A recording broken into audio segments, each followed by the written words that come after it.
मायके की गर्मी में मजदूरी वर्सेस ससुराल में एसी में प्यार। मैं अपने मायके की बेटी हूँ या मजदूर? मेरे मायके वाले इतने तेज गर्मी में मुझसे मजदूरी क्यों करवा रहे हैं? शिवानी ईंट भट्टी में काम कर रही होती है। कपड़े फटे और पसीने से शरीर से चिपके होते हैं। आसपास जमीन से धुआं निकल रहा होता है और लावे की लाल लपट शिवानी के चेहरे पर दिख रही होती है। मेरे मायके वाले खुद आराम से एसी में हैं और मुझसे मजदूरी करवा रहे हैं। ऐसा लग रहा है चमड़ी जलकर राख हो जाएगी।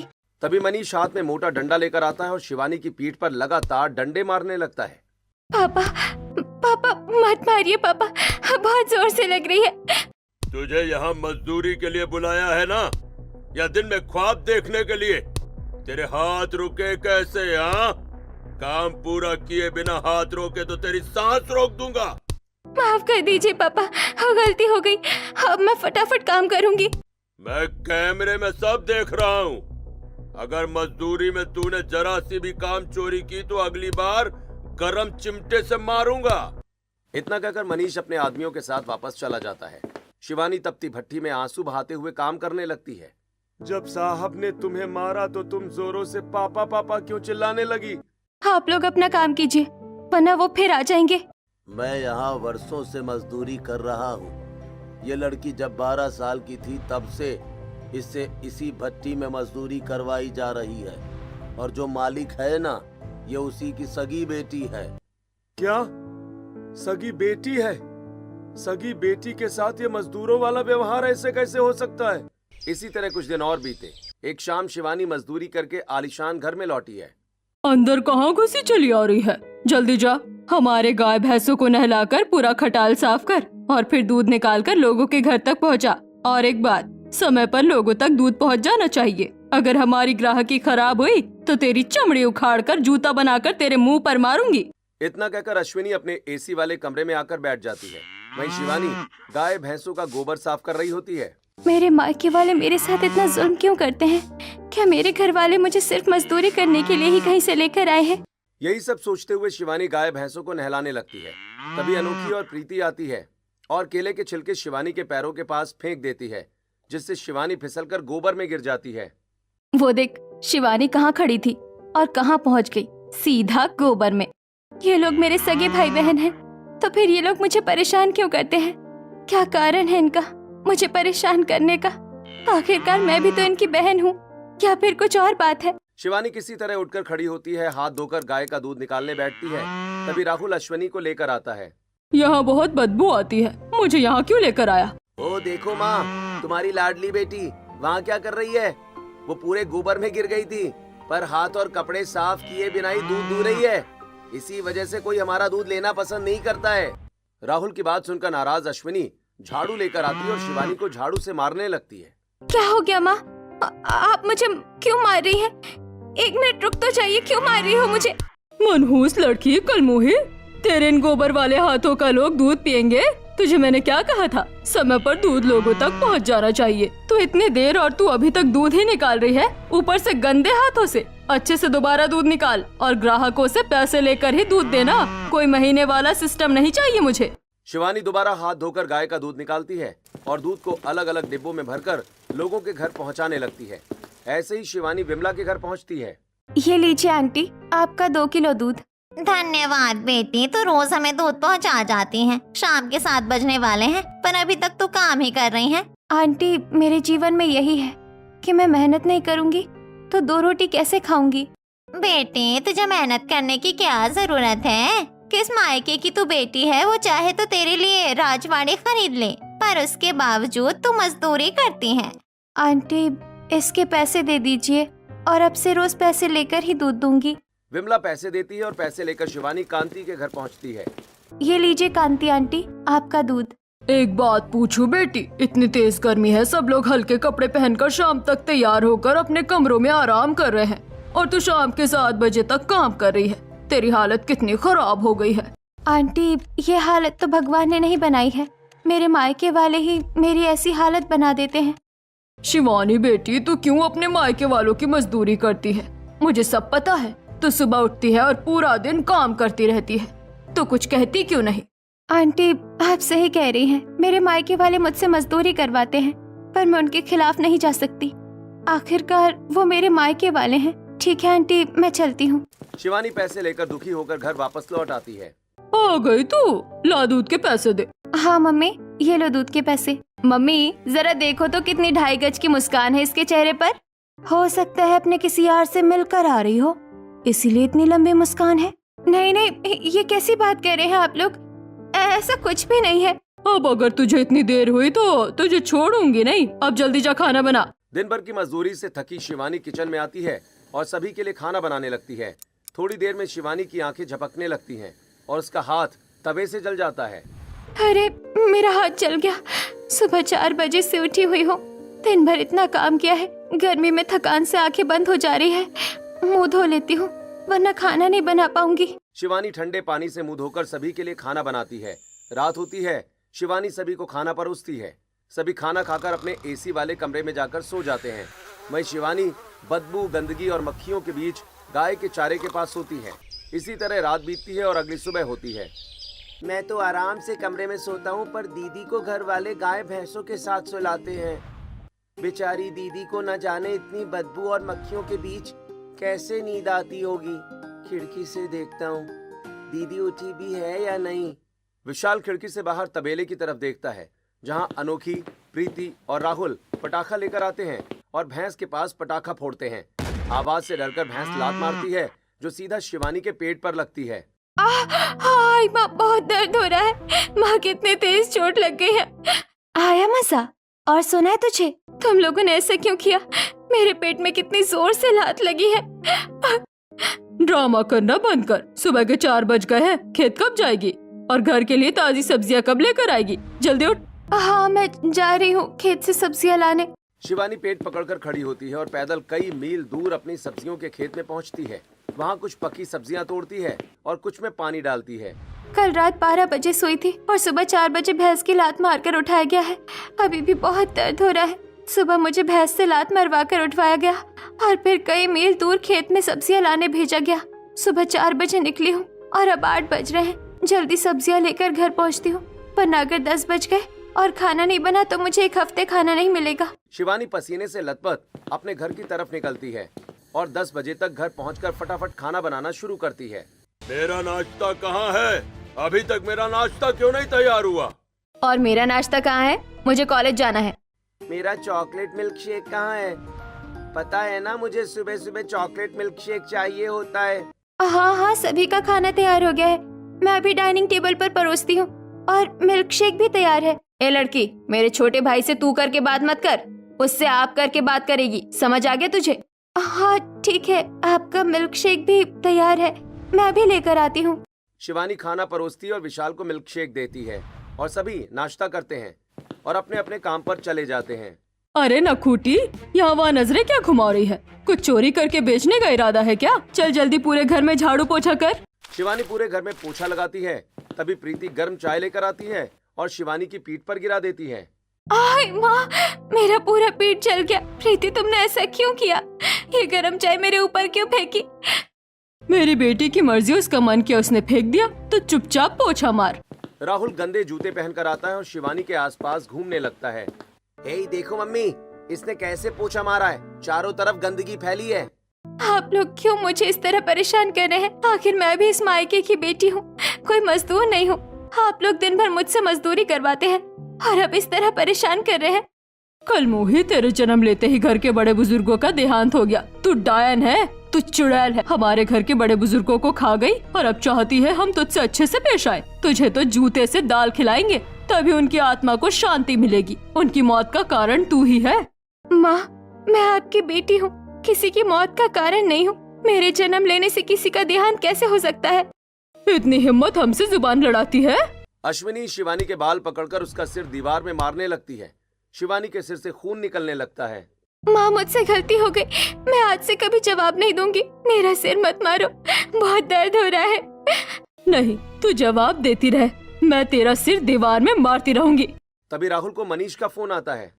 हाँ पापा, बोलिए क्या हुआ? वो लड़की कहाँ है?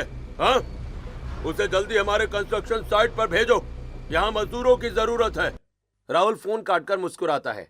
माँ, पापा ने इसे कंस्ट्रक्शन साइट पर बुलाया है, वहाँ मजदूरों की जरूरत है। सुना तूने मेरे बेटे ने क्या कहा? जल्दी कंस्ट्रक्शन साइट पर पहुंच। शिवानी अपने सिर से खून रोकते हुए कंस्ट्रक्शन साइट पर पहुंचती है और अपनी चुनरी का टुकड़ा फाड़कर सिर पर बांध लेती है। सुन, यहाँ जितनी ईंटें पड़ी हैं उन्हें ऊपर 12वें तल्ले पर राजमिस्त्री तक पहुँचा दे। 12वें ताले तक? पर पापा, मेरे सिर में चोट। तूने फिर मुझे पापा कहा? मैं तेरा मालिक हूँ और तू यहाँ मजदूर है, समझ में आया? एक ईंट उठाकर तेरे दांत तोड़ दूंगा अभी। नहीं नहीं, मुझे समझ में आ गया। मैं भी सारी ईंटें ऊपर पहुंचा देती हूँ। तेज धूप में शिवानी अपने सिर पर 10-10 ईंटें रखकर 12 तल्ले पर सीढ़ियां चढ़कर राजमिस्त्री तक पहुंचती है। इसी तरह 2 घंटे बीत जाते हैं। शिवानी का चेहरा सूख जाता है और शरीर पसीने में डूब जाता है। बहन, तुम यहाँ मजदूरी क्यों कर रही हो? हाँ, तुम्हारी हालत देखकर नहीं लगता कि तुम मजदूरी करने के लायक हो। घर जाकर आराम करो। मेरी हालत ही ऐसी है कि मुझे मजदूरी करनी पड़ रही है। शिवानी भूखे प्यासे काम करते हुए शाम 5 बजे तक मजदूरी करती है और फिर ईंट की भट्टी में आकर ईंटें बनाने लगती है। मैं घर जा रहा हूँ। 8 बजे तक तू ईंट की भट्टी में ईंटें बनाना, और अगर मैंने कैमरे में देखा कि तू सुस्ती कर रही है तो याद है ना? हाँ पापा, मुझे याद है। मैं काम में सुस्ती नहीं करूँगी। ठीक है, जल्दी जल्दी काम कर। मनीष घर की तरफ निकल जाता है और शिवानी अकेले भट्टी में ईंटें बनाने लगती है। 8 बज चुके होते हैं। भट्टी की आग और दिन भर की धूप में शिवानी का शरीर झुलस चुका होता है और चेहरा सूख जाता है। शिवानी घर पहुंचती है और किचन में सभी के लिए खाना बनाकर डाइनिंग टेबल पर परोसती है। मुझे 2 रोटी और चाहिए और थोड़ी पनीर की सब्जी भी। खड़ी खड़ी क्या देख रही है? मेरा बच्चा कुछ मांग रहा है, उसे जल्दी रोटी और सब्जी दे। तू यहाँ क्यों खड़ी है? हाँ, जाकर हम सभी के जूते चप्पल पॉलिश कर। मैं जूते चप्पल साफ कर दूंगी, पर पहले मैं 2 रोटी ले लूं। मुझे बहुत भूख लगी है। कल भी मैंने कुछ नहीं खाया था और आज सुबह से भी मैंने कुछ नहीं खाया है। बड़ी आई 2 रोटी सब्जी खाने वाली। तुझे सिर्फ एक ही रोटी मिलेगी और साथ में प्याज मिलेगा। खाना है तो खा, वरना भूखी मर। नहीं नहीं, मैं सूखी रोटी और प्याज खा लूंगी। शिवानी एक सूखी रोटी प्याज के साथ खाती है और फिर पारोटी बनाने के लिए चली जाती है। क्या एक सूखी रोटी और प्याज की कीमत? रात के 9 बजे से 12 बजे तक परोठी बनाना है। पूरा दिन गर्मी में मजदूरी करने के बाद भी मुझे रात के 9 से 12 बजे तक परोठी बनाने के लिए भेजा जाता है। शिवानी के चेहरे से पसीना और आंसू टपकते रहते हैं और शिवानी पारोटियां बनाती रहती है। रात के 12 बजते हैं। शिवानी पसीने से लथपथ घर लौटती है और सभी हॉल में टीवी और मोबाइल देख रहे होते हैं।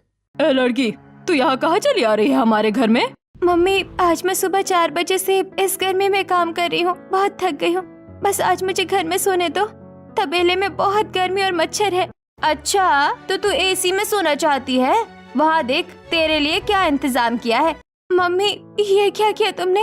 ये लाल चींटियां मुझे काट रही है। मम्मी, ये मेरे शरीर में हर जगह काट रही है। चींटियां शिवानी के चेहरे, होठ और आंखों पर काटने लगती हैं। पूरा परिवार शिवानी को देखकर हंसने लगता है। वही शिवानी चींटियों से परेशान होकर तबेले की तरफ जाती है और एक बाल्टी पानी खुद पर डालकर रोते हुए एक कोने में बैठ जाती है। काश मैं दीदी के लिए कुछ कर पाता। ये लोग मिलकर दीदी को मार डालेंगे। इसी तरह रात के 2 बजे होते हैं। सभी आराम से सो रहे होते हैं। तभी शिवानी पेट पकड़कर दर्द से चिल्लाने लगती है और रोने लगती है। पूरा परिवार तबेले में इकट्ठा होता है। हे भगवान, मेरी जान ले ले तू। ये दर्द मुझसे बर्दाश्त नहीं हो रहा। भगवान, तू मुझे इतना दर्द दे रहा है। हे भगवान। अब इसे क्या हो गया? ये अपना पेट पकड़कर क्यों रो रही है? ओवर एक्टिंग कर रही है माँ। अभी इसके पेट पर 4 लात मारूंगा ना तो तुरंत सब ठीक हो जाएगा। अभी हाथ मत उठाना। इसके चिल्लाने की आवाज सुनकर पड़ोसी इकट्ठा हो गए हैं। ये लोग डॉक्टर को नहीं बुलाएंगे, मुझे ही डॉक्टर को बुलाना होगा। न जाने क्यों दीदी इतना चीख रही है। विशाल लैंडलाइन से डॉक्टर को फोन करता है। थोड़ी देर में डॉक्टर आते हैं। तबेले में शिवानी दर्द से बेहोश पड़ी होती है। मुझे फोन आया कि किसी के पेट में बहुत दर्द हो रहा है। किसके पेट में दर्द हो रहा है? इस लड़की के पेट में दर्द हो रहा है। जहाँ तक लक्षण दिख रहे हैं मुझे लगता है किडनी में स्टोन है, पर एक बार टेस्ट करवा लीजिए। मैं अभी दर्द आराम करने वाला इंजेक्शन दे देता हूँ। डॉक्टर ये कहकर चला जाता है और पूरा परिवार घर के अंदर चला जाता है। विशाल चुपके से तबेले में शिवानी के पास आता है। अरे पागल, तू यहाँ क्यों आ गया? मैंने तुझे मना किया है ना मेरे पास आने के लिए। दीदी, मैं तुम्हें दर्द में अकेला छोड़कर कैसे रह सकता हूँ? तुम कितनी जोर से चीख रही थी, मैं तो डर गया था। अरे पगले, इसमें डरने की कौन सी बात है? दीदी चलो ना, हम लोग यहाँ से भाग जाते हैं। वरना ये लोग तुम्हें मार देंगे। मैं अपने पिगी बैंक से पैसे लेता हूँ, मैं तुम्हारा इलाज करवाऊंगा। डॉक्टर ने कहा कि तुम्हें किडनी में स्टोन है दीदी। वाह भगवान, जीवन में परेशानियां कम थी कि तूने ये एक परेशानी और दे दी। आखिर तो क्यों कर रहा है मेरे साथ ऐसा? ऐसे ही सुबह होती है। शिवानी तेज धूप में अपने खेतों में काम कर रही होती है। वहीं पूरा परिवार हॉल में बैठा है। किसी टेस्ट वगैरह की जरूरत नहीं है। अगर हमने टेस्ट करवाया तो इलाज भी करवाना पड़ेगा, और हम क्यों इसके इलाज के पैसे दें? तो फिर क्या करे? कैसे इससे छुटकारा मिले? इस तरह तो ये दर्द में चिल्लाएगी तो कभी ना कभी कोई ना कोई आकर कुछ बोल ही देगा। इसकी शादी करवा देते हैं, जिससे शादी होगी वो समझेगा क्या करना क्या नहीं करना है। हाँ, ये ठीक रहेगा। अगर इसे कुछ हो भी जाता है तो इसके ससुराल वाले समझेंगे। मैं कोई हल्का फुल्का लड़का ढूंढता हूँ इसके लिए। इतना कहकर मनीष घर से निकल जाता है और शिवानी रोज की तरह साइट पर आकर मजदूरी करने लगती है। इसी तरह एक हफ्ता बीतता है और एक रात शिवानी घर में पोछा मार रही होती है कि तभी मनीष बाहर से आता है। सुन, तेरे लिए लड़का मिल गया है। अगले हफ्ते तेरी शादी है। मेरी शादी? पर किससे पापा? कौन है वो? ज्यादा सवाल जवाब मत पूछ। मैंने शादी तय कर दी है, बस तुझे शादी करनी है, समझ आया? अब जा यहाँ से, मन में लड्डू मत फोड़। तेरी शादी हम यहाँ से भगाने के लिए करा रहे हैं। शिवानी रोते हुए किचन में चली जाती है। इसी तरह एक हफ्ता बीतता है। लड़के वालों के कहने पर शिवानी की रस्में शुरू होती हैं। शिवानी किचन में खाना बना रही होती है कि तभी राहुल और अनोखी बात करते हैं। पापा कह रहे थे कि मंडप लगाने के लिए मजदूरों की जरूरत पड़ेगी। मजदूर तो लगेंगे ही, इतने बड़े मंडप में खर्च भी बहुत होगा। लड़के वालों को भी न जाने क्या सूझा कि घर में शादी करेंगे, चुपचाप होटल में शादी कर लेते। अलग से मजदूर बुलाने की क्या जरूरत है? जिसकी शादी वही मजदूरी करेगा, अपनी मजदूर है ना। इतना कहकर अश्विनी शिवानी को अपनी ही शादी में मंडप लगाने भेज देती है। मेरे मायके वाले मेरी शादी करवा रहे हैं और मुझसे मजदूरी भी करवा रहे हैं। न जाने मेरे लिए कैसा ससुराल ढूंढा होगा। कहीं वो मेरे मायके वालों से भी ज्यादा खतरनाक तो नहीं? आखिर क्या होगा मेरे ससुराल में मेरा? इसी तरह दिन बीतता है। अगले दिन शादी होती है। शिवानी बड़े से मिट्टी के चूल्हे पर सबके लिए खाना बना रही होती है। जल्दी जल्दी हाथ चलाओ, पहले ही काफी खर्च हो रहा है, बहुत से मेहमान आ रहे हैं। माँ, मेरी शादी में मुझसे खाना बनवा रही हो? शाम को मेरी शादी है। तो क्या हो गया? शाम को शादी है, अभी काम कर। शिवानी पसीने से भीगी सभी मेहमानों के लिए खाना तैयार करती है। ऐसे ही शाम होती है। शिवानी दुल्हन के कपड़ों में मंडप में आती है, जहाँ शेरवानी में राघव बैठा होता है। वाह, हमारी दुल्हन बिना किसी मेकअप के भी कितनी सुंदर लग रही है। पंडित जी, जल्दी शादी शुरू करवाइए ना। वर वधू के मांग में सिंदूर भरकर मंगलसूत्र पहनाइए। राघव शिवानी की मांग में सिंदूर भरता है और गले में मंगलसूत्र पहनाता है। विवाह संपन्न हुआ, आज से आप दोनों पति पत्नी हैं। इसी तरह शिवानी की शादी राघव से हो जाती है और शिवानी दुल्हन बनकर राघव के साथ अपने मिडिल क्लास ससुराल के दरवाजे पर खड़ी होती है। वाह शारदा बहन, बहू तो बिल्कुल चांद का टुकड़ा लेकर आई हो। शारदा बहन, बहू तो सच में बहुत सुंदर है, पर ऐसा लग रहा है कि सारा दिन धूप में ही काम करती रहती है। मेरी बहू है, अगर घूमती फिरती होगी तो मुझे शिकायत करेगी। शिवानी कलश गिराकर दरवाजे में प्रवेश करती है और घरवाले शगुन देते हैं। इतना बड़ा परिवार और यहाँ मेरी जिठानी भी है। हे भगवान, क्या होगा मेरा इस ससुराल में? क्या यहाँ भी मुझे मजदूरी करनी पड़ेगी या यहाँ मुझे प्यार मिलेगा? क्या हुआ देवरानी जी, क्या सोच रही है आप? भाभी सोच रही है कि कितनी जल्दी कमरे में जाए। बेचारी मेहमानों के बीच में घिरी हुई है। अरे हाँ, दुल्हन को थोड़ा वक्त अपने दूल्हे के साथ भी बिताने दो। जाओ तुम लोग बहू को कमरे तक पहुँचा दो। कृतिका और नीलम शिवानी को कमरे तक छोड़ कर आती है। मुझे पता है हम दोनों कभी नहीं मिले और घर परिवार में भी बात नहीं हुई और शादी तय हो गई। असल में ये शादी तुम्हारे पापा और मेरे पापा के बीच बिजनेस के कारण हुई है। तुम घबराओ मत, आराम करो। अगर मुझे ससुराल में भी प्यार के बजाय मजदूरी करनी पड़ी तो क्या मेरा पति मेरा साथ देगा? क्या वो भी मुझसे मजदूरी करवाएगा? यही सब सोचते हुए शिवानी सो जाती है। कई दिनों के बाद शिवानी को गहरी नींद आई होती है।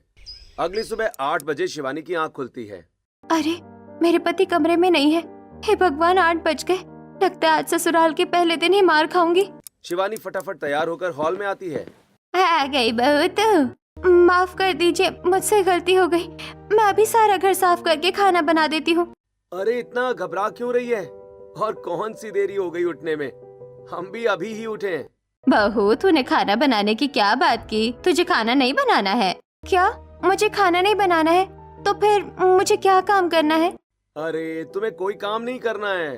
बहू, आज तुझे अपने पहले रसोई करनी है। बता तुझे मीठे में क्या पसंद है? मुझे मीठे में जलेबी पसंद है।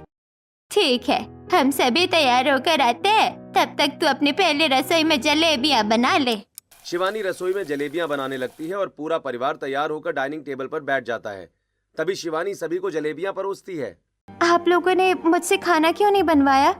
बहू, पहली रसोई एक रस्म होती है, इसमें खाना बनाना जरूरी नहीं होता। और तूने जलेबी बहुत अच्छी बनाई है। इतनी अच्छी जलेबी से मुंह मीठा कराने पर तो बहू को नेक मिलना ही चाहिए। हेमंत जेब से सोने के कंगन निकालकर शिवानी के हाथ में रख देता है। ये क्या है पापा जी?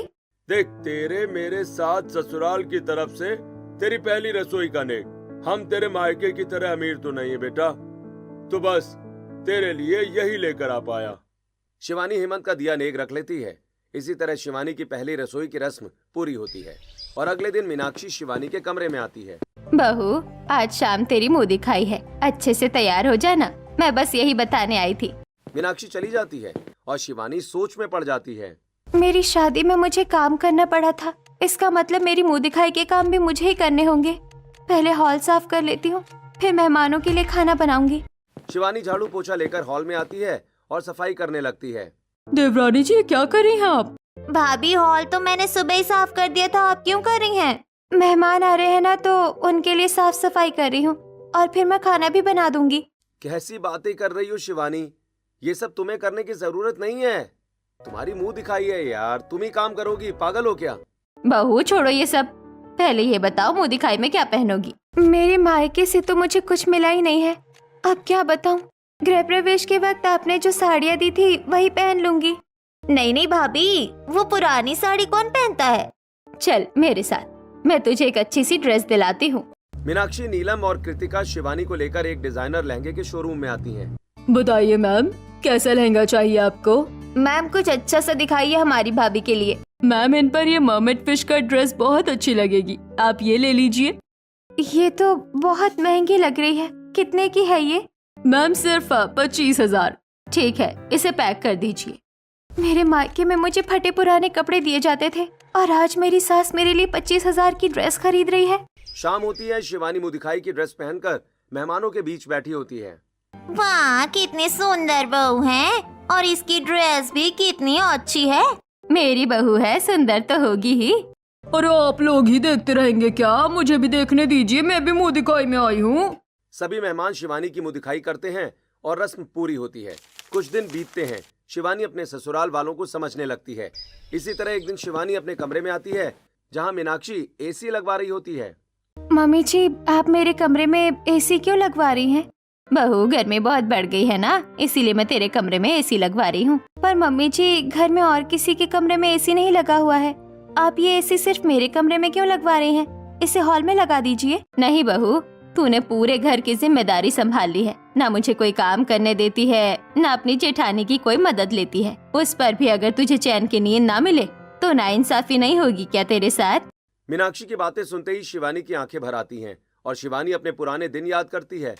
कुछ दिन बीतते हैं और एक दिन शिवानी कृतिका के कमरे में आती है जहाँ कृतिका मेकअप कर रही होती है। ननन जी, आपने मुझे बुलवाया, आपके कपड़े धोने हैं क्या? भाभी, दिन भर आपको काम ही सूझता है क्या? और मेरे कपड़े आप क्यों धोएंगी? मैं तो आपको इसलिए बुला रही थी ताकि मैं आपका मेकअप कर सकूं। मेकअप? मेरा मेकअप?